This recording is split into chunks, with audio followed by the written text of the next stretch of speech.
하나님은 영이시니 예배하는 자가 영과 진리로 예배할지니라. 아멘.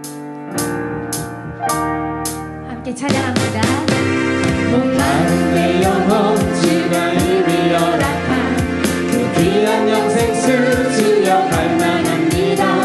그 약속 따라서 힘써 간구하오니 주여 내 기도 어서 들어주소서. 주 내게 약속한 긍디 내려주시려 내 예정들은 건너편에 떠올라 그 귀한 징조가 내게 밝히고 있니 나 힘을 다하여 주께 간구합니다. 예수의 사랑 예수의 사랑 바다 물결같이 내게 희망이 영광의 물결에 온전히 쌓여서 내 영혼의 기쁨 한량없도다. 은혜의 소낙비 지금 묵적히 내려 구원의 큰 강물 흘러차고 넘쳐서 내 주한 모든 죄 모두 씻어버리니 나 지금 은혜를 충만하게 받았네. 예수의 사랑 예수의 사랑 바다 물결같이 내게 희망이 영광의 물결에 온전히 쌓여서 내 영혼의 기쁨 한량없도다. 차고 넘치는 주의 은혜의 물결 힘차게 밀려와 내게 만족합니다. 오 할렐루야로 주를 찬송하오니 내 맘의 기쁨이 항상 충만합니다. 차고 넘치는 주의 은혜의 물결 힘차게 밀려와 내게 만족합니다. 오 할렐루야로 주를 찬송하오니 내 맘의 기쁨이 항상 충만합니다. 예수의 사랑 예수의 사랑 바다 물결같이 내게 희망이 영광의 물결에 온전히 쌓여서 내 영혼의 기쁨 한량없도다. 예수의 사랑 예수의 사랑 바다 물결같이 내게 희망이 영광의 물결에 온전히 쌓여서 내 영혼의 기쁨 한량없도다. 예수의 사랑 예수의 사랑 바다 물결같이 내게 희망이 영광의 물결에 온전히 쌓여서 내 영혼의 기쁨 한량없도다. 내 영혼의 기쁨 한량없도다. 내 영혼의 기쁨 한량없도다. 우리의 영원한 만족되시며 힘이 되시며 노래 되신 주님을 함께 찬양하기 원합니다. 우리 성령을 치면서 한번 주님께 찬양을 드려볼까요? 네, 힘을 다해서 찬양해 보겠습니다. 내 영혼의 햇빛이 내 영혼의 햇빛이 주 영광 찬란해. 이 세상 어떤 빛보다 힘이 더 빛나네. 주의 영광 빛는 빛에 내게 비춰주시옵소서. 그 맑은 얼굴 내볼 때 나의 영혼 기쁘다. 새 노래로 기쁨의 찬양 올려드리기 원합니다. 내 영혼의 노래 있으니 내 영혼의 노래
주 복을 주시고 또 내려주시네.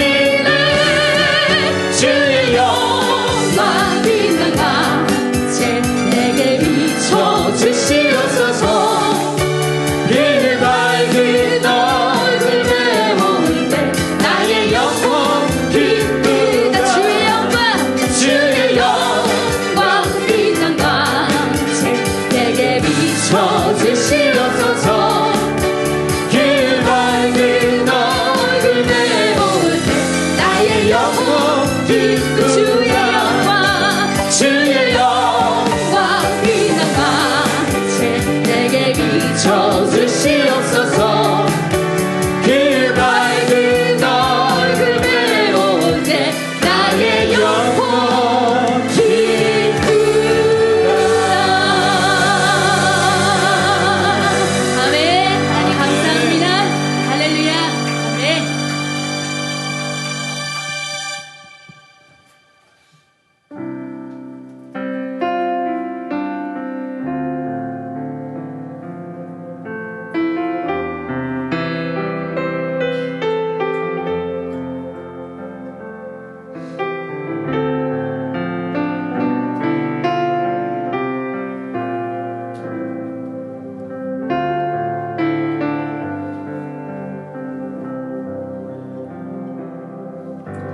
주님 한 분만으로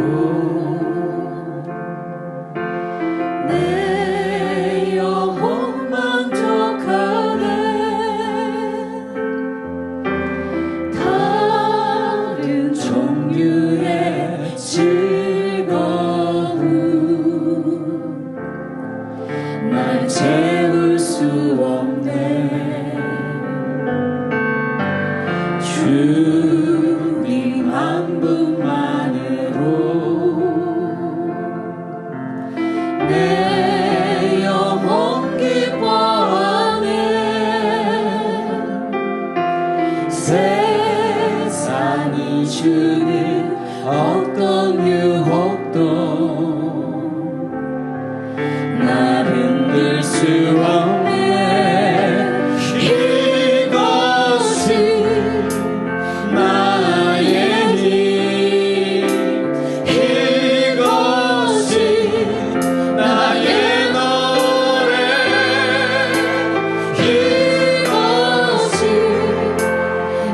소망의 이유 주 나의 모든 것. 함께 고백합시다. 주님 한 분만으로. 주님 한 분만으로 내 영혼 만족하네. 다른 종류의 즐거움 날 채울 수 없네. 주님 한 분만으로 내 영혼 기뻐하네. 세상이 주는 어떤 유혹도 날 흔들 수 없네. 이것이 나의 힘, 이것이 나의 노래, 이것이 내 소망의 이유 주 나의 모든 것. 이것이 나의 길.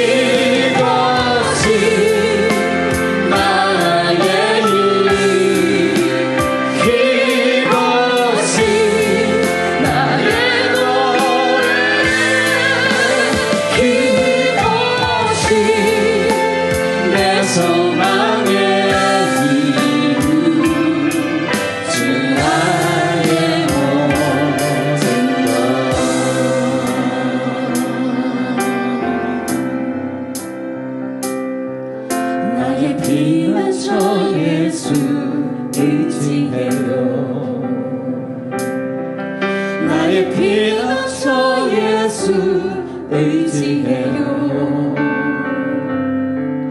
나의 가는 길에 거센 바람 몰아쳐와도 나의 피난처 예수 의지해요. 아버지 나를 사랑하시니 나의 모든 것 주께 드려요. 아버지 내가 여기 있으니 주님 영광 위하여 써주세요. 난 영원히 주를 사랑합니다. 나는 영원히 주를 사랑해요. 나는 영원히 주를 사랑해요.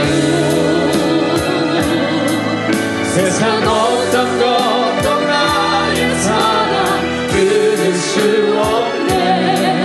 나는 영원히 주를 사랑해요. 우리 한 번 더 고백합니다. 주님 사랑합니다. 나는 영원히 주를 사랑해요.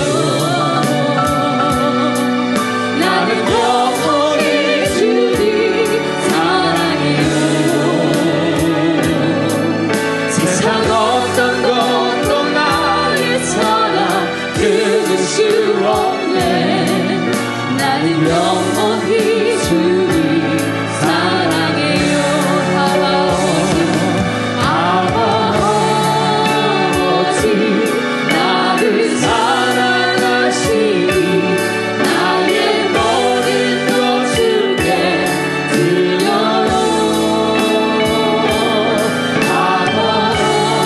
아버지 내가 여기 있으니 주님 영광 위하여 써주세요. 아버지 나를 사랑하시니 나의 모든 것 주께 드려요. 아버지 내가 여기 있으니 주님 교회 위하여 써주세요. 아버지 나를 사랑하시니 나의 모든 것 주께 드려요. 아버지 내가 여기 있으니 주님 나라 위하여 써주세요. 우리 시간 함께 기도하겠습니다. 주님만 의지한다고, 주님만 사랑한다고 나의 목소리로 고백하며 나아갑시다. 또한 목사님을 통해 주님 주실 말씀 사모하며 우리 소리내어 함께 기도하도록 하겠습니다. 기도합시다.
하나님 아버지 감사합니다.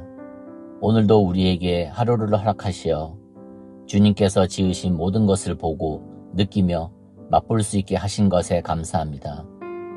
주님께서 주신 것을 하나하나 세어보지 않아도 우리에게 허락하신 것이 너무나 많아 감사가 볶아쳐 오릅니다. 우리가 가지지 못한 것으로 미련하게 힘들어하지 않도록 우리의 마음을 감사의 마음으로 채워주시옵소서. 하나님 아버지, 무엇이든지 기도하고 구하는 것은 받은 줄로 믿으라 하셨지요. 아무것도 염려하지 말라 하셨지요. 항상 기도하라고 하셨지요. 주여 믿습니다. 주여 믿습니다. 지금의 두려움과 걱정이 앞서지 않게 주여 우리를 도와주시옵소서.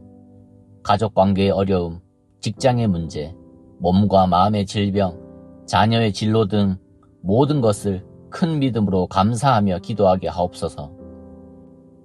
하나님, 우리 교회 온 지체가 함께 기도하며 준비하는 여러 사역들이 있습니다. 우리 지역에 하나님을 알지 못하는 영혼들을 구하고 가족과 지인들이 하나님 앞에 나와 회개와 구원을 원하는 늘기도 사역, 우리의 구원자로 오신 예수님의 나심을 기뻐하며 감사하는 성탄절 축제, 다윗과 같은 마음으로 성전 건축을 하기 위한 여러 가지 일들, 주여 이런 여러 사역을 주님의 도우심으로 함께하길 소망합니다. 사람이 마음으로 자기의 길을 계획할지라도 그 걸음을 인도하시는 이는 여호와시라. 잠언의 말씀처럼 우리의 힘과 노력이 아닌 주님의 이끄심을 구합니다. 사단의 시험에 빠지지 않게 온 지체가 한마음으로 사역을 함께하게 하소서. 주여 유유부, 초등부, 청소년부와 함께하여 주십시오. 학창시절 주님의 사랑 안에서 자라는 것이 얼마나 복된 것인지 모릅니다. 우리 아이들과 학생들도 그것이 복된 성장의 삶인 것을 깨닫게 해주십시오.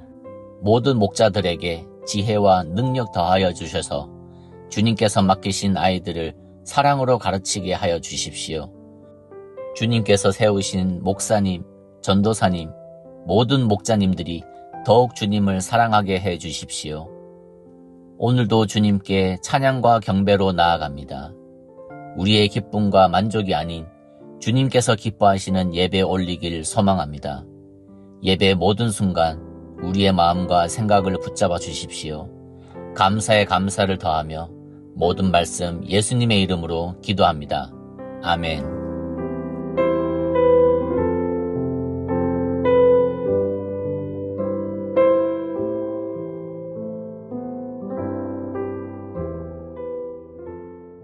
우리 다 같이 일어나셔서 하나님 말씀 보겠습니다. 하나님 말씀은 출애굽기 20장 4절에서 6절까지 말씀입니다. 구약성경 출애굽기 20장 4절에서 6절까지 말씀, 출애굽기 20장 4절에서 6절까지 말씀을 제가 한 절, 여러분들이 한 절, 6절은 같이 합독합니다. 너를 위하여 새긴 우상을 만들지 말고 또 위로 하늘에 있는 것이나 아래로 땅에 있는 것이나 땅 아래 물속에 있는 것에 어떤 형상도 만들지 말며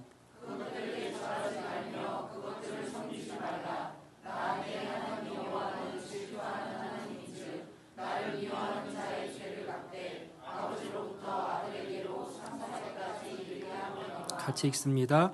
나를 사랑하고 내 계명을 지키는 자에게는 천대까지 은혜를 베푸느니라. 아멘. 우리 자리에 앉으시면서 옆 사람과 같이 인사합니다. 잘 오셨습니다. 사랑합니다. 축복합니다. 우리는 계속해서 하나님께서 언약 백성인 이스라엘에게 주셨던 그 첫 말씀, 모든 율법의 핵심이 되는 10가지 말씀인 소위 10계명에 대해서 계속 나누고 있습니다. 우리가 어떻게 하면 인생을 살아가면서 하나님이 보시기에 좋은 삶을 살 수 있을까요? 이 10가지 말씀을 잘 기억하고 마음에 새겨서 이 말씀을 붙들고 말씀대로의 삶을 살아가면 우리는 다 하나님이 보시기에 좋은 삶을 살아갈 수가 있습니다. 그만큼 우리 믿는 자들에게 있어서 너무나도 중요한 말씀들인 것이죠. 첫 번째 계명은 너는 나 외에는 다른 신들을 내게 두지 말라였습니다. 두 번째 계명은 너를 위하여 새긴 우상을 만들지 말고 위로 하늘에 있는 것이나 아래로 땅에 있는 것이나 땅 아래 물속에 있는 것이나 그 어떤 형상도 만들지 말며 그것들에게 절하지 말고 그것들을 섬기지 말라라는 말씀이었습니다. 오늘은 그 두 번째 계명 후반부에 나오는 말씀의 의미를 같이 좀 나누려고 합니다. 이미 이 계명의 의미, 두 번째 계명의 의미는 우리가 생각해 보았지만 이 후반부에 기록되어져 있는 말씀이 종종 믿는 자들 안에 오해를 불러일으키는 부분이 있어서 한번 정리하고 넘어가려고 합니다. 이 부분에 있어서는 지금껏 신앙생활을 하면서 전혀 상관없이 여기까지 오신 분들도 있을 테고 또 주변에서 이런 이야기들을 종종 들어온 분들도 있을 겁니다. 혹 아직까지는 듣지 못했다 할지라도 또 우리가 믿음 생활을 해나가는 과정 가운데 삶의 어려움이 닥치거나 괴로운 일들이 생겼을 때에 이러한 주장들에 우리가 마음을 빼앗기고 귀를 열게 될 때도 있기 때문에 오늘 그 부분에 대해서 한번 짚고 넘어가려 합니다. 그것은 성경이 과연 가계에 흐르는 저주를 말하고 있는지 그리고 그것을 지지하고 있는가에 대한 문제입니다. 오늘 본문인 출애굽기 20장 5절 후반부부터 6절에는 이렇게 기록이 되어 있습니다. 나 내 하나님 여호와는 질투하는 하나님인즉 나를 미워하는 자의 죄를 갚되 아버지로부터 아들에게로 3, 4대까지 이르게 하거니와 나를 사랑하고 내 계명을 지키는 자에게는 1000대까지 은혜를 베푸느니라. 아멘. 하나님께서는 앞에서 너를 위하여 우상을 만들지 말고 어떤 형상도 만들지 말며 그것들에게 절하거나 그것들을 섬기지 말라고 명령을 하셨습니다. 그러면서 이어서 나오는 말씀이 무엇이냐 하면 나 내 하나님 여호와는 질투하는 하나님인즉이라는 말씀이에요. 이 말씀 앞에서 우리는 질문할 수 있습니다. 하나님은 선하신 분이신데 그런 선하신 분도 질투하시는가? 질투는 나쁜 것 아닌가? 그렇게 질문할 수 있어요. 하지만 이 표현은 창조주 하나님이 피조물에 불과한 인간을 얼마나 뜨겁게 사랑하셨는지를 인간적인 방식으로 드러내고 계신 겁니다. 하나님은 완전하신 분이시고 모든 것에 풍성하신 분이시기 때문에 사실 질투라고 하실 것이 없는 것이죠. 그럼에도 불구하고 하나님은 당신의 백성들을 향해서 나는 질투하는 여호와 하나님이다 라고 선언을 하신 거예요. 왜 그렇게 말씀하셨을까요? 그만큼 하나님께서 당신의 백성들을 사랑하시기 때문입니다. 하나님께서는 이 말씀을 통해서 사랑하는 이스라엘 백성들, 내 소유 삼은 그 백성들을 결코 다른 것에게 빼앗기지 않겠다라고 하는 강력한 의지를 표현하고 계신 것이죠. 그렇다면 그런 하나님 앞에서 언약 백성된 이스라엘은 어떤 태도를 취하는 것이 마땅할까요? 하나님의 사랑받는 백성으로서 그리고 그 하나님과 사랑의 관계를 새롭게 시작한 자들로서 마땅히 이스라엘 역시도 그 하나님을 사랑하고 그분과 맺은 약속을 계속해서 지켜가야 할 겁니다. 이것은 결혼을 통해 새로운 관계 속으로 들어간 부부가 서로에 대한 사랑과 약속을 지키는 모습과도 같습니다. 만약 사랑하여 결혼한 배우자가 나 아닌 다른 남자나 다른 여자를 사랑하고 다른 이성에게 마음 주는 것을 내가 목격하게 된다면, 보게 된다면 내 마음에 어떤 생각이 찾아올까요? 어떤 마음이 들어올까요? 그것은 견딜 수 없는 슬픔과 괴로움을 넘어서 분노와 상실감과 질투의 마음을 불러일으킬 겁니다. 저는 질투까지는 안 할 것 같은데요 라고 하신다면 그건 사랑이 지금 많이 약화되어 있는 것이죠. 배우자를 향한 사랑이 크면 클수록 더욱 그러할 것이고요. 그런 상실감과 분노, 질투의 마음들은 배우자를 사랑하면 사랑할수록 더욱 클 것이고 따라서 이런 감정은 사랑과 약속으로 맺어진 관계에서는 너무나도 당연한 반응인 것이죠. 하나님께서도 마찬가지세요. 하나님은 이스라엘을 사랑하시기로 작정하셨고 그들을 언약 백성 삼으셨습니다. 특별한 관계를 맺으셨다는 거예요. 따라서 하나님은 이스라엘이 다른 우상들에게, 다른 것들에게, 헛된 것들에게 마음을 빼앗기지 않고 하나님을 사랑하는 자들로 계속해서 남기를 원하셨습니다. 이는 하나님은 그 마음을 영원히 지켜가고 계시죠. 그리고 이는 이스라엘의 언약적 책임이기도 했습니다. 왜냐하면 이스라엘 백성 스스로가 출애굽기 19장 8절에서 하나님의 말씀 앞에서 이렇게 응답하며 그 언약 안으로, 약속 안으로 들어왔기 때문이에요. 출애굽기 19장 8절 말씀을 보면요, 백성이 일제히 응답하여 이르되 여호와께서 명령하신 대로 우리가 다 행하리이다. 하나님과 약속을 맺겠다라는 거예요. 모세가 백성의 말을 여호와께 전하니. 우리가 하나님을 떠나 다른 것을 섬길 때, 아니 하나님을 섬기면서도 다른 것을 더 우선하여 섬길 때, 그렇기 때문에 하나님 안에서 일어나는 감정은 크나큰 질투가 될 수밖에 없는 것이죠. 이 표현은 하나님께서 그러한 삶의 태도를, 하나님 외에 다른 것들을, 하나님 앞에서, 여호와의 눈 앞에서, 얼굴 앞에서 다른 것들을 사랑하며 섬기는 그러한 삶의 태도를 하나님이 얼마나 싫어하시는지를 명확히 보여줍니다. 우리는 하나님을 사랑하고 섬긴다고 말하면서도 자주 그분 앞에서, 그분의 얼굴 앞에서 다른 것들을 더 사랑하고 섬기는 모습을 보이곤 합니다. 그리고 그래도 괜찮다고 생각해요. 하나님의, 우리와 사랑의 언약을 맺으신 하나님의 얼굴 앞에서 끊임없이 다른 것을 더 사랑하는 태도를 보이면서도 괜찮다고 생각해요. 착각합니다. 그러나 그것이 우리를 소유 삼으신, 새로운 언약 관계를 맺으신 하나님을 얼마나 괴롭게 만들고 하나님이 싫어하시는 일을 내가 지금 적극적으로 행하고 있는지를 생각할 수 있어야 합니다. 하나님이 그토록 싫어하시는 일을 행하며 사는 그 인생이 과연 복될 수 있을까요?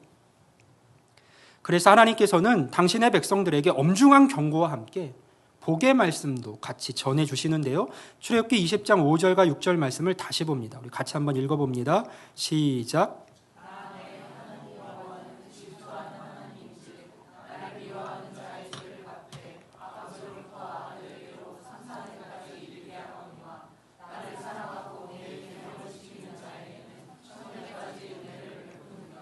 아멘. 자, 여기서 나를 미워하는 자의 죄란 마땅히 하나님을 사랑해야 될 자들이 하나님을 사랑하지 않고 다른 것들을 사랑하며 그것을 섬기는 삶을 살아가는 태도를 말합니다. 성경에서 계시된 하나님을 바르게 알지도 바르게 섬기지도 않고 오히려 자신을 위한 우상을 끊임없이 만들어내면서 그것이 내 삶을 복되게 하는 어떤 것이라고 쫓아 섬기는 행위를 말하죠. 이런 자들에게 하나님께서는 그 죄를 아버지로부터 아들에게로 3, 4대까지 갚겠다라고 말씀을 하셨습니다. 반면에 하나님을 사랑하고 그분의 계명을 잘 지키는 자에게는 1000대까지 은혜를 베푸신다고 약속을 하셨습니다. 우리 새번역 성경으로도 한번 더 볼까요? 너희는 그것들에게 절하거나 그것들을 섬기지 못한다. 나 주 너의 하나님은 질투하는 하나님이다. 나를 미워하는 사람에게는 그 죄값으로 본인뿐만 아니라 3, 4대 자손에게까지 벌을 내린다. 그러나 나를 사랑하고 나의 계명을 지키는 사람에게는 수천 대 자손에 이르기까지 한결같은 사랑을 베푼다. 아멘. 자, 이 말씀의 핵심은 무엇일까요? 하나님께서는 하나님이 아닌 다른 것들을 만들고 사랑하며 섬기는 것을 매우 싫어하신다라고 하는 것이 이 말씀과 가르침의 핵심입니다. 그러므로 우리는 정신을 바짝 차리고 하나님을 사랑하며 그분의 계명을 잘 지키는 삶을 계속 힘써서 살아가야 하는 것이죠. 왜 그렇습니까? 하나님이 그러한 삶을 기뻐하시기 때문이고 하나님을 사랑하여 그 계명을 지키는 삶을 살아가는 것을 하나님이 기뻐하시기 때문이고 그것이야말로 백성된 자들이 지속적인 복을 하나님 안에서 누리며 살 수 있는 유일한 길이기 때문에 그렇습니다. 그런데 어떤 사람들은 이 말씀 속에 담겨져 있는 중요한 메시지, 그러니까 이 계명을 주신 하나님의 의도는 생각하지 않고 그저 이 말씀들을 문자적으로만 해석하고 읽으면서 가계에 흐르는 저주라는 잘못된 교훈을 만들어내기 시작했습니다. 소위 가계 저주론이라는 거예요. 그들은 이렇게 주장을 합니다. 아버지의 죄가 아들에게로 3, 4대까지 흘러가며 자손들의 삶을 저주받게 하니 그것을 끊어내는 무엇인가를 우리가 신앙 안에서 해야 한다는 겁니다. 그 저주가 더 이상 이어지지 않도록. 듣기에는 그럴듯하게 들리지만 이 가르침이 과연 성경적인가라고 묻는다면 절대로 그렇지 않습니다. 가계 저주론의 가장 큰 문제는 지금 내가 겪고 있는 어려움의 이유를 조상에게서 찾게 만들고 알 수 없는 문제들로 사람들을 두렵게 만들며 조상으로부터 이어져 내려오는 저주를 끊기 위해서 비성경적인 요구를 하도록 부추긴다는 점이에요. 이 개념이 처음 등장한 것은 1997년 메릴리 히키가 쓴 책 가계에 흐르는 저주를 끊어야 산다에서 비롯되었습니다. 그녀는 정식으로 신학을 공부하지 않은 목회자의 아내였는데요. 이 책은 출판된 지 얼마 지나지 않아서 우리나라의 정서에 맞게 구체화되고 수정된 책으로 등장을 합니다. 그 책의 제목이 바로 가계에 흐르는 저주를 이렇게 끊어라 였어요.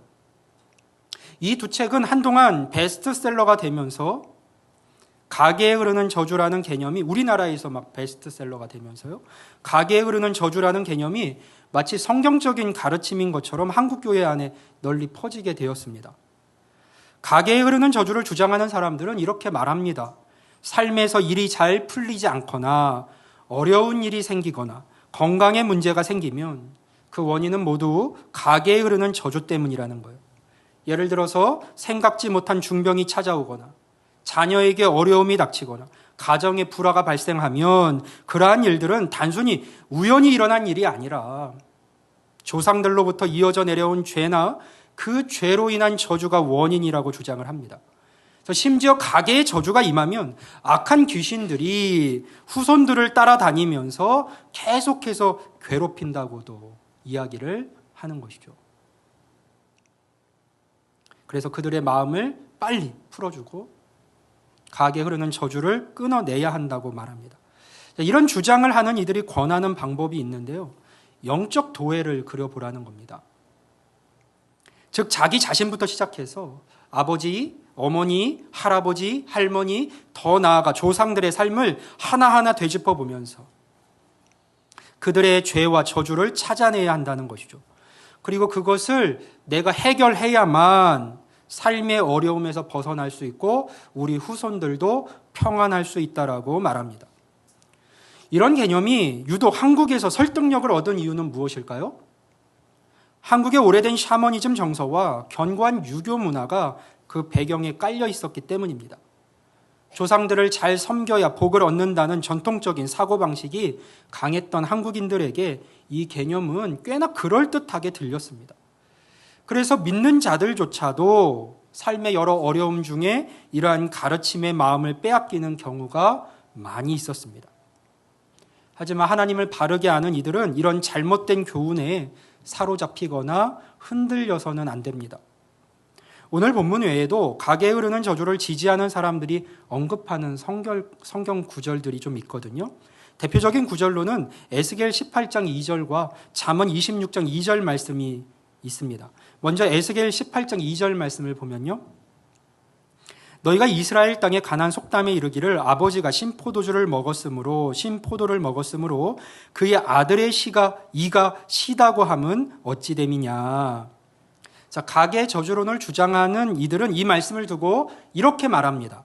아버지가 신포도를 먹었는데 왜 그의 아들의 이가 시다는 속담이 이스라엘 가운데 있겠느냐. 그 이유는 아버지의 죄와 그에 따른 저주가 아들에게로 흘러가기 때문이다. 다음은 잠언 26장 2절 말씀인데요. 까닭 없는 저주는 참새가 떠도는 것과 제비가 날아가는 것 같이 이루어지지 아니하느니라. 가계 저주론을 주장하는 사람들은 이 말씀을 이렇게 해석합니다. 까닭 없는 저주는 없는 것이기에 삶에 뜻하지 않은 어려움이 찾아오는 데에는 반드시 이유가 있다. 그 이유를 그리고 우리는 조상의 죄나 저주에서 찾을 수 있다. 이런 말씀들을 단편적으로 읽으면 그럴듯하게 들립니다. 하지만 이러한 해석은 성경의 문맥이나 본래 의도에서 완전히 벗어난 잘못된 해석들입니다. 그 이유를 간단히 살펴봅니다. 먼저 오늘 본문, 내 하나님 여호와는 질투하는 하나님인즉 나를 미워하는 자의 죄를 갚되 아버지로부터 아들에게로 3, 4대까지 이르게 하거니와 나를 사랑하고 내 계명을 지키는 자에게는 1000대까지 은혜를 베푸느니라 라는 말씀에 대해서 생각해 봅니다. 과연 이 말씀이 가계 저주론을 지지하고 있는지. 자, 이 말씀의 의미는 죄와 저주가 후손에게 자동적으로 이어진다는 뜻이 아닙니다. 이는 하나님과 하나님의 백성 사이에 맺어진 사랑과 언약에 대한 경고예요. 하나님의 사랑 안에서 그분을 사랑하고 그 말씀을 지키며 살아가는 것이 얼마나 중요한지를 알려주는 메시지입니다. 하나님께서는 죄를 싫어하시기 때문에 우상숭배와 같은 언약 위반 행위를 하지 말라는 경고를 주고 계신 것이죠. 오히려 이 말씀에서 우리는요, 한 가지 더 분명한 사실을 알게 됩니다. 하나님께서는 당신을 사랑하며 계명을 지키는 자들에게 복 주시기를 기뻐하시는 분이시구나라는 사실을 알게 되는 것이죠. 그걸 알게 되는 거예요. 하나님은요, 죄의 갚음을 얼마까지 하신다 그러셨어요? 3, 4대까지 하신다 그러셨어요. 그러나 그분을 사랑하고 계명을 지키는 자에게는요, 1000대까지 은혜를 베푼다고 말씀하셨어요. 이 엄청난 차이는 무엇을 의미하는 것일까요? 3, 4대와 1000대입니다. 하나님께서 우리와의 관계와 만남 속에서 은혜 베푸시는 일을 훨씬 더 기뻐하시고 하나님의 사랑과 계명을 지키는 삶이 그만큼 우리 믿는 자들, 성도된 자들의 삶 속에서 훨씬 더 중요하다는 사실을 말씀하고 있는 거예요. 더불어 이 말씀이 죄에 대한 저주의 연속이 될 수 없다는 사실은 조금만 생각해 보면 알 수가 있습니다. 예를 들어 봅니다. 제가 하나님 앞에서 죄를 지었다고 가정해 보겠습니다. 저주가 임할 수밖에 없는 죄를 지었습니다. 그렇다면 이제 저의 그 죄의 갚음이 제 아들과 제 손주에게까지 이어질 겁니다. 3, 4대까지 이어진다고 했으니까요. 그런데 어느 날 제 아들이 예수님을 믿고 하나님을 사랑하여 계명을 지키는 삶을 살아가게 되었습니다. 그렇다면 이제 하나님의 말씀에 따라서 제 아들의 아들들, 그 후손들에게는 1000대까지 하나님의 은혜가 베풀어져야 하겠죠. 여기서 중요한 질문이 생깁니다. 그러면 무엇이 우선되어야 합니까? 아버지인 저의 죄가 우선이 되어야 합니까? 그래서 3, 4대가 정죄를 당해야 됩니까? 저주를 받아야 됩니까? 아니면 내 아들의 믿음이 우선이 되어야 합니까? 그래서 1000대까지 은혜가 베풀어져야 됩니까? 혹시 그 과정에 저의 죄를 해결해야 된다면 저희 아들은 무엇으로 그 죄를 갚고 해결할 수 있을까요? 제사를 드려야 할까요? 아니면 세상 말로 구술해야 될까요? 아니면 어떤 선한 삶을 살아야 하는 걸까요? 만약 그래야 한다면 얼마만큼 그걸 해야, 얼마나 대단한 예배를 드리고 얼마나 대단한 구술하고 얼마나 착한 삶을 살아야 저의 죄가 다 갚아질까요? 과연 그 기준은 무엇이고 그 저의 죄가 다 해결되었음을 어떻게 알고 이제 안심할 수 있을까요? 하나님을 사랑하고 계명을 지키는 자에게 은혜를 1000대까지 베푸신다고 하셨는데, 그렇다면 제 아들이 그러한 삶을 살기만 하면 이제 저로 인한 그 저주는 끊기고 그때부터 손자와 후손들은 1000대까지 복을 누리게 되는 걸까요? 그런데 중간에 또 누군가 죄를 지으면 어떻게 됩니까? 다시 3대는 저주를 받지만 이후부터는 복이 이어지게 되는 것일까요? 하지만 또 그 3대 안에 하나님을 사랑하는 이가 생기면 어떻게 됩니까? 결국 어떻게 생각해 보아도 죄의 결과가 후손들에게 무조건적으로 이어진다는 것은 불가능합니다. 물론 못된 아버지 밑에서 자라난 자녀는 본의 아니게 아버지의 나쁜 습성을 따를 가능성이 있죠. 정서적으로나 생활적으로 어려움을 겪게 될 수도 있습니다. 이것은 일종의 생활 방식에서 오는 삶의 후유증이라고 볼 수 있습니다. 반대로 부모의 긍정적인 생활 습관이 자녀에게 좋은 영향을 미쳐서 자녀가 더 나은 삶을 살아가게 될 수도 있습니다. 사람은 함께 생활하며 서로에게 영향을 주는 존재들이니까요. 건강도 마찬가지죠. 책을 하나 보니까 암과 같은 질병이 유전적인 영향을 받는 것도 사실인데요. 병원에 갈 때마다 부모의 질병을 체크하는 이유 중 하나는 부모로부터 물려받은 그 생활 습관이나 식습관이 같은 병을 앓게 하는데 큰 영향을 줄 수 있기 때문이다라는 글을 보았습니다. 의사가 한 이야기예요. 비만인 부모와 함께 생활하다 보면 자연히 자녀도 덩달아 많이 먹게 돼서 그런 습관을 들이게 되고 비만이 될 가능성이 높다는 그런 이야기입니다. 이런 의미에서 부모가 자녀의 삶에 어떻게든 영향을 미칠 수밖에 없다는 사실은 부정할 수 없겠죠. 하지만 이러한 삶의 여러 상황들을 보면서 성경 말씀에 근거해서 가계에 흐르는 저주를 끊어야 한다고 주장한다면 우리의 삶에 오는 어떤 어려움 앞에서요. 그것은 전혀 맞지 않는 이야기입니다. 하나님은 아버지의 죄를 자녀에게 물어 저주하시는 분이 아니십니다. 오히려 하나님의 사랑 안에서 복 주시기를 기뻐하시고 원하시는 분이에요. 그것이 이 메시지의 핵심입니다. 선한 것을 보고 쫓는 삶을 살아가라는 것. 제가 저주받을 짓을 해도 후손이 하나님을 믿고 사랑하고 계명을 지키면 그것이 상관없는 것이 될 거고, 그의 후손이라고 할지라도 또 하나님 앞에서 악을 행하면 그것에 대한 결과를 보게 될 겁니다. 자, 성경이 이 문제에 대해 어떻게 말씀하시는지 함께 들어보겠습니다. 앞서 살펴본 에스겔 18장 2절 말씀에 이어서 그 이후의 구절들을 조금 더 읽어볼 텐데요. 우리 4절까지의 말씀을 우선 읽어봅니다. 우리 한 절씩 교독해 볼까요? 너희가 이스라엘 땅에 관한 속담에 이르기를 아버지가 신 포도를 먹었으므로 그의 아들의 이가 시다고 함은 어찌 됨이냐.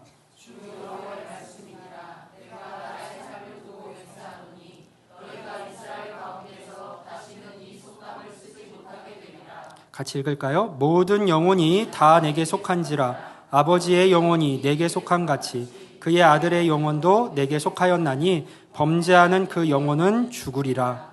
아멘. 자, 가계 저주론을 말하는 자들은 2절 말씀만 인용하면서 주장을 한 것이죠. 그러나 이어지는 3절에서 하나님은 이렇게 말씀하셨습니다. 내가 나의 삶을 두고 맹세하노니 너희가 이스라엘 가운데에서 다시는 이 속담을 쓰지 못하게 되리라. 무슨 말씀입니까? 야, 너희들이 자꾸만 아버지가 신포도를 먹어서 아들의 이가 시다고 말하는데 이제 다시는 그런 속담 쓰지 못하게 될 거야. 왜냐하면 모든 영혼은 다 내게 속해 있고 아버지의 영혼이 내게 속한 것처럼 아들의 영혼도 내게 속해 있기 때문이야. 각 사람은 자기 죄로 심판받게 될 거다라는 의미의 말씀입니다. 이어서 나오는 에스겔서 18장 20절 말씀은 이 사실을 더욱 명확히 하고 있는데요. 범죄하는 그 영혼은 죽을지라 아들은 아버지의 죄악을 담당하지 아니할 것이요 아버지는 아들의 죄악을 담당하지 아니하리니 의인의 공의도 자기에게로 돌아가고 악인의 악도 자기에게로 돌아가리라. 아멘. 얼마나 분명한 말씀입니까? 아들은 아버지의 죄악을 담당하지 않습니다. 마찬가지로 아버지도 아들의 죄악을 담당하지 않습니다. 의인의 공의는 자기에게로 돌아가고 악인의 악도 자기에게로 돌아간다. 다시 말해서 각 사람은 자신이 행한 대로 하나님 앞에서 산 대로 갚음을 받게 된다는 뜻입니다. 하나님께서 아니라고 말씀하시는데 우리가 그것을 우겨가면서 가계 저주를 주장할 수 있겠습니까? 그럴 수는 없는 것이죠. 신명기 24장 16절에서도 성경은 이것을 분명히 말씀하고 있어요. 같이 읽어볼까요? 시작.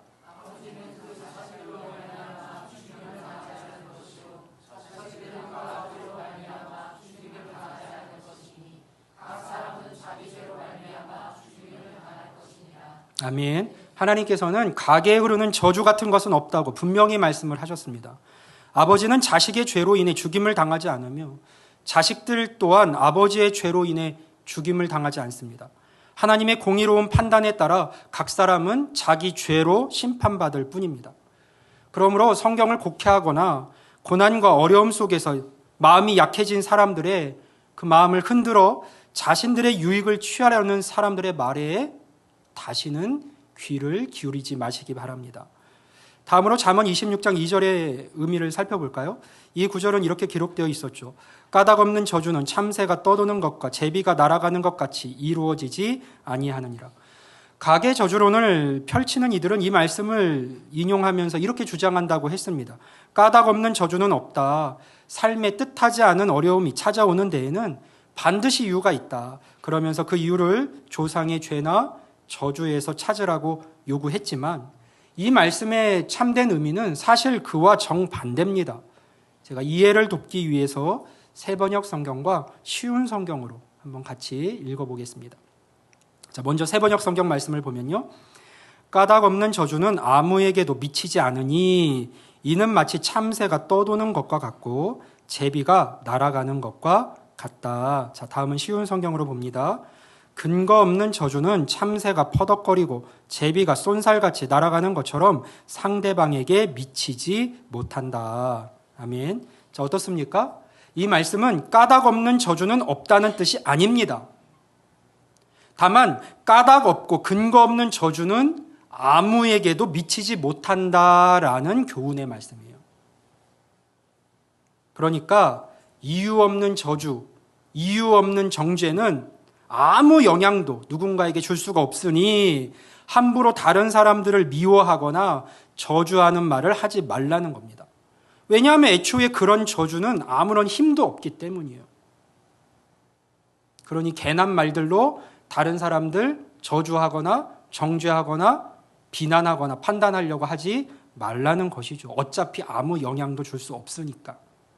그러니까 이 말씀은 쓸데없이 다른 사람들을 향해서 저주의 말들을 쏟아내지 말라는 말씀이지 내가 받는 저주의 이유가 있으니 한번 잘 찾아보라는 말씀은 아닌 것이죠. 지난 주일 말씀을 통해서 우리는 하나님을 알아도 하나님을 바르게 알지는 못할 수 있고 하나님을 알고 섬긴다 해도 하나님을 기쁘시게 하지 못할 수 있다라는 말씀을 나누었습니다. 하나님을 바르게 알지 못하고 하나님께서 하신 그 말씀들의 의미를 우리가 바르게 이해하지 못하면 지금처럼 이렇게 잘못된 가르침이나 이런 잘못된 거짓된 신앙에 쉽게 마음을 빼앗길 수 있습니다. 목사로서 제가 세상 가운데 들려오는 많은 성경의 이야기, 메시지를 들을 때에 성경에서 벗어나 있는 잘못된 메시지, 잘못된 가르침, 잘못된 교훈들이 참으로 많이 있습니다. 당연히 바르게 전하고 가르치는 교역자들, 또 신학자들, 목회자들도 많이 있고요. 그러나 그렇지 않은 사람들도 태반입니다. 우리가 하나님을 바르게 알지 못하고 하나님의 말씀을 바르게 이해하는 일에 힘쓰지 않으면 하나님을 믿는다고 말하면서도 하나님을 섬긴다고 말하면서도 엉뚱한 하나님, 이상한 하나님, 만들어진 우상과도 같은 하나님을 섬기면서 한평생 신앙생활을 하게 됩니다. 거기에 참된 생명과 복이 있는 줄 알고요. 그러면서 세상 사람들과 전혀 다르지 않은 삶을 살아가게 되는 것이죠. 그러면 안 되는 거예요. 그래서 우리는 더욱 힘써 성경에 계시된, 성경을 통해 계시된 하나님을 바르게 알아가야 합니다. 또한 이 하나님의 말씀 속에 우리를 복되게 하시기 위해 주신 그 말씀 속에 담겨져 있는 참된 의미를 계속해서 발견해 갈 수 있어야 합니다. 그래야 하나님께서 약속으로 주신 복과 참된 자유를 우리 삶 속에서 실제적으로 누리며 경험하며 기쁨 가운데 믿음 생활을 해나갈 수 있는 것이죠. 혹여라도 자신의 삶에 어떤 저주가 임한 것 같다고 느껴지는 상황일지라도 여러분 마음이 흔들려서는 안 됩니다. 믿는 자들은 염려할 필요가 없어요. 혹 그런 저주 가운데 있을까 봐 염려할 필요가 없습니다. 왜냐하면 우리를 사랑하시는 하나님께서 이미 예수 그리스도를 통해서 우리가 당할 모든 저주를 속량해 주셨기 때문이에요. 예수님께서 우리 대신 십자가에서 우리가 받아야 할 모든 저주를 다 짊어지셨습니다. 그건 저의 말이 아니라 성경의 말씀이에요. 우리 갈라디아서 3장 13절 말씀을 보겠습니다. 같이 한번 읽어볼까요? 시작.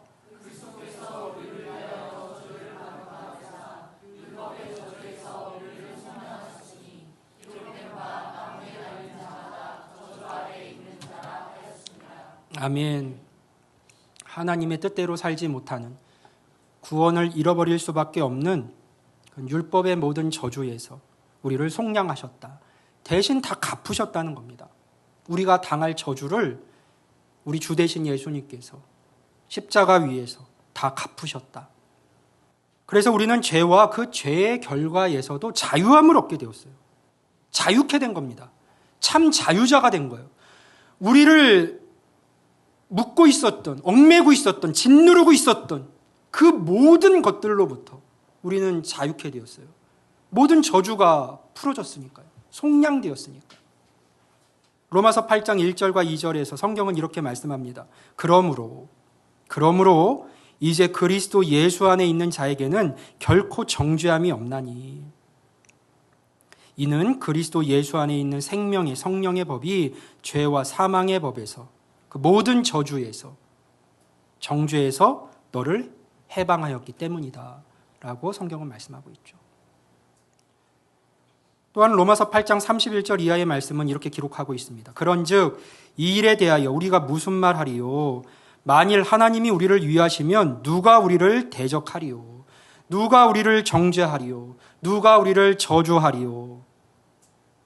자기 아들을 아끼지 아니하시고 우리 모든 사람을 위하여 내주신 이가 어찌 그 아들과 함께 모든 것을 우리에게 주시지 아니하겠느냐?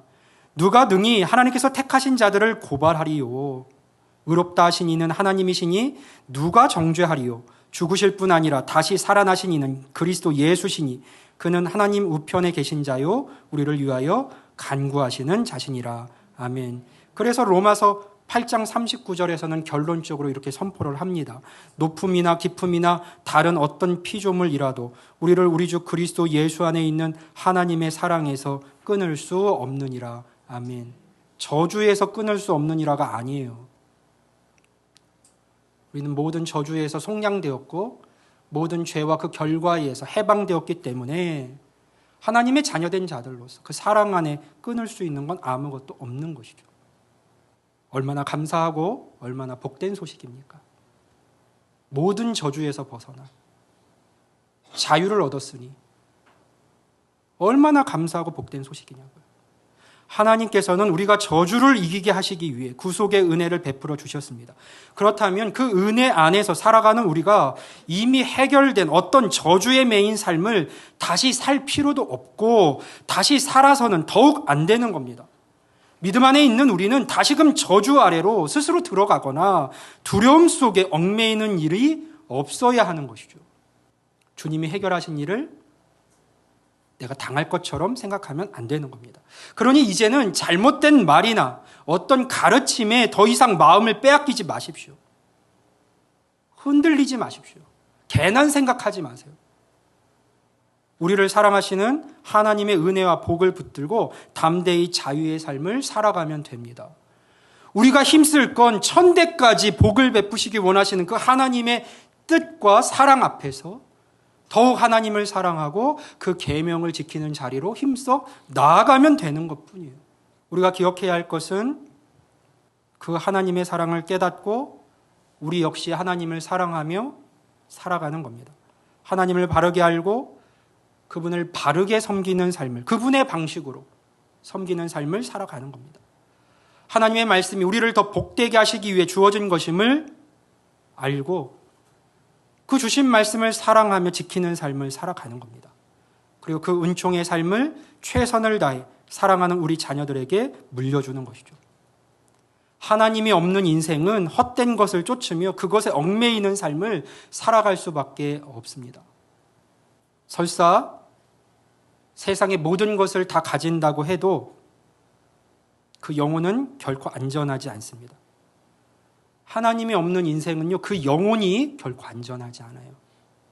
하나님의 복과 그분이 기뻐하시는 삶에서 멀어진 삶이 그러한 인생은 될 수밖에 없겠죠. 따라서 우리는 온 힘을 다해 내 자녀, 내 다음 세대들에게 하나님을 아는 지식을, 믿음을, 신자의 삶을 물려줄 수 있어야 합니다. 이것이 좋은 것이니까 하나님의 방법으로 사랑을 근거하여 삶으로 그 신앙을 드러내며 우리의 신앙을 가장 좋은 중요한 삶의 유산으로 물려줄 수 있어야 되겠죠. 하나님을 사랑하고 그분의 계명을 지키는 삶을 살아갈 수 있도록 우리는 먼저 된 자로서 끝까지 힘써 도와야 합니다. 하나님께서는요, 천대까지 은혜를 베풀기 원하시는 분이에요. 이것을 기억하십시오. 근본적으로, 본질적으로 하나님은 저와 여러분 그리고 그 이후의 삶에도 후손들에게까지 천대까지 은혜를 베풀고 싶어 하시는 분입니다. 그렇다면 이제 우리 모두는 하나님 아버지의 그 마음을 분명히 알아서 기쁨과 감사로 받고 그분의 마음을 기쁘시게 하는 삶을 살아가야 합니다. 우리가 하나님을 사랑하고 그분의 말씀을 지키는 삶을 살아가면 하나님께서는 그분의 은혜와 복을 누리며 살아가는 우리를 보시면서 기뻐하시고 그런 우리의 삶을 통해 영광 받으실 겁니다.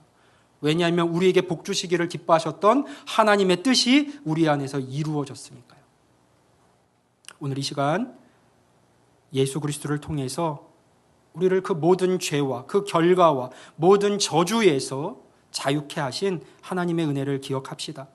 그리고 다시 한번 하나님을 사랑하고 그분만을 섬기는 믿음의 자리에 서서 나뿐만 아니라 천대까지 복을 베풀어 주시기를 원하시는 그 하나님의 뜻을 우리 삶 가운데 이루어가고 그래서 그분을 환하게 웃게 만드는 우리 모두가 될 수 있기를, 하나님의 사랑받는 자녀들이 다 될 수 있기를 주님의 이름으로 간절히 축원합니다. 아멘. 기도하겠습니다. 기도하실 때 주신 말씀 마음에 새기면서 우리 같이 기도합니다. 우리의 삶의 자리가 여러 가지 문제들로 인하여서 어렵고 복잡한 상황일 수 있습니다. 그러한 상황 속에서 하나님께서 우리를 향한 하나님의 마음은 우리에게 은혜를 베푸셔서 그 은혜가 천대까지 이어지게 하시고자 하는 것, 그것이 우리를 향한 하나님의 마음입니다. 그럼 이제 우리는 어떤 삶을 살아야 할까요? 하나님이 말씀하신 대로 그분을 사랑하며 그분의 계명을 지키는 자리로 나아가 그분 안에 거하는 삶을 살아가는 겁니다. 세상의 그 어떤 것이 나를 행복의 자리로 이끄는 것이 아니라 나를 사랑하신 그 하나님 안에서만 내 인생이 복될 수 있음을 기억하며 그 하나님의 손을 붙드는 삶을 살아가는 것이에요. 우리의 삶의 모든 저주와 정죄와 죄와 죄의 결과 다 예수님께서 십자가 위에서 해결해 주셨습니다. 그래서 우리는 자유합니다. 그 자유를 기뻐하면서 또다시 얽매이는 자리로 갈 것이 아니라 하나님을 사랑하고 그 말씀을 지키는 자리에 서서 그 은혜를 풍성히 누리는 삶이 되게 해달라고, 그런 우리 가정이 되게 해달라고, 우리 후손들이 되게 해달라고 우리 시간 마음과 함께 기도하며 우리를 자유케 하신 하나님께 기쁨으로 나아가도록 하겠습니다. 기도하겠습니다. 아버지 하나님, 참고하고 감사합니다. 우리를 이 세상의 모든 억압으로부터, 모든 두려움으로부터, 모든 염려로부터, 모든 저주와 정죄로부터 우리를 자유케 하신 것 참 감사합니다.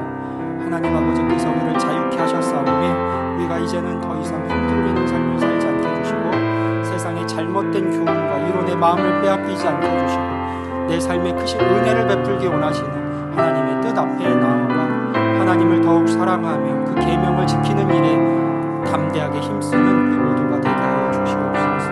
오늘 이 시간 하나님 앞에 나와 예배하는 모든 이들의 심령 가운데 새로운 기쁨과 평강이 깃들게 하여 주시고 그 마음과 심령을 누르고 있었던 어떤 것들이 있다면 하나님 이 시간 예수 그리스도의 십자가 앞에 다 내려놓게 해주셔서 아버지 하나님, 이제 주님 주시는 새로운 마음과 기쁨과 자유와 새 생명의 그 새로운 생활 방식을 품고 삶의 자리로 돌아가는 우리 모두가 되게 하여 주시옵소서. 오 주님, 우리 각 사람의 심령을 붙잡아 주시고 이 시간 하나님의 앞에 나와 예배하는 모든 이들의 마음 하나하나를 살려주셔서 하나님 안에서 모든 그 새로운 평강과 자유와 기쁨을 채워주시고 아버지 하나님, 그들의 마음이 주를 향할 수 있도록 하나님 도와주시옵소서. 아버지 하나님, 억눌렸던 마음, 괴로웠던 마음, 두려움과 염려와 불안으로 채워졌던 모든 마음들이 오늘 이 시간 다 해결되게 하여 주시고 아버지 하나님, 새로운 평안함과 자유를 받고 삶의 자리로 돌아가는 모두가 되게 하여 주시옵소서. 이 자녀들, 우리의 다음 세대들이 다 되게 하여 주옵소서. 아멘. 아멘. 우리 이 시간 나는 주를 섬기는 것에 후회가 없습니다. 함께 찬양하며 우리의 삶과 예물을 주께 드리겠습니다.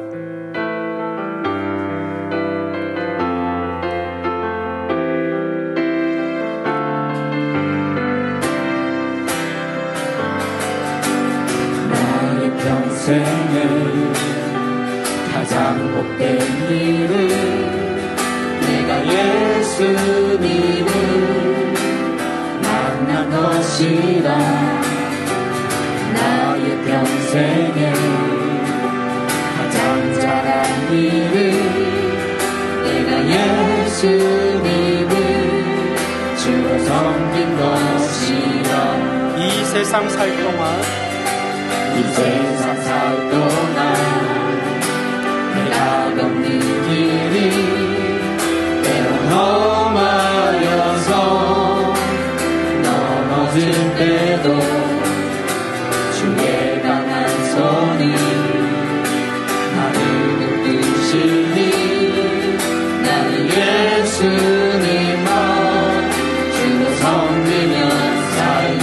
아멘. 주를 섬기는 것에 후회가 없습니다. 내가 걸어온 모든 시간 다 주의 은혜니 내가 걸어갈 모든 날도 주만 섬기며 살리. 오직 예수 이름 부르며 살아가리라. 다같이 일어나셔서 고백합니다. 이것이 나의 간증이요 이것이 나의 찬송일세. 나 사는 동안 끊임없이 주는 찬송하리라. 아멘. 이것이 나의 간증입니다. 이것이 나의 간증이요 이것이 나의 찬송일세. 나 사는 동안 끊임없이 그 주는 찬송하리로다.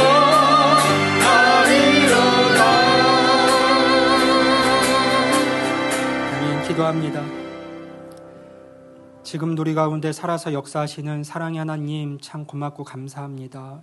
우리를 사랑하셔서 천지를 창조하신 하나님의 백성이요 자녀 삼아 주시고 끊임없이 은혜를 베풀기를 원하시는 하나님 아버지, 그 은혜와 사랑을 누리는 자들로 우리를 불러주신 것, 믿음의 자리에 서게 하신 것 참 감사합니다. 하나님이 우리에게 주시고자 한 것은 은혜와 사랑이요 저주와 정죄와 심판이 아닌 것을 기억하게 해주셔서 당신의 사랑하는 아들을 이 땅에 보내시고 십자가를 지게 하시면서까지도 우리를 그 모든 저주와 정죄에서 속량하신 그 하나님의 아버지의 마음을 알아 이제는 더 이상 삶의 여러 문제 속에서 환경 속에서 두려움과 불안과 염려가 아니라 그 크신 하나님의 사랑을 바라보고 그 하나님의 손을 의지하며 나도 주님을 사랑하고 주님의 말씀 앞에서 인생을 살아가는 우리 모두가 되게 하여 주옵소서. 그래서 우리 각 사람을 향해 천대까지 은혜를 베풀길 원하셨던 그 하나님의 뜻을 삶 가운데 이루며 살아가는 우리 모두가 되게 해주시고 세상의 모든 거짓된 것들과 잘못된 복음과 헛된 이야기들에서 벗어나서 참된 자유를 누리며 그 주신 자유를 가지고 더욱 하나님 나라와 의를 위해 살아가는 선한 일들을 위해 살아가는 사랑을 베풀고 나누며 살아가는 하나님의 아들, 딸들이 다 되게 하여 주옵소서.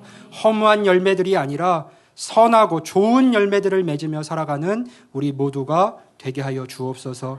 하나님의 그 사랑과 은혜를 기뻐하고 기억하며 이 복된 주일에 힘써 나와 주님을 예배하며 우리의 삶을 드렸습니다.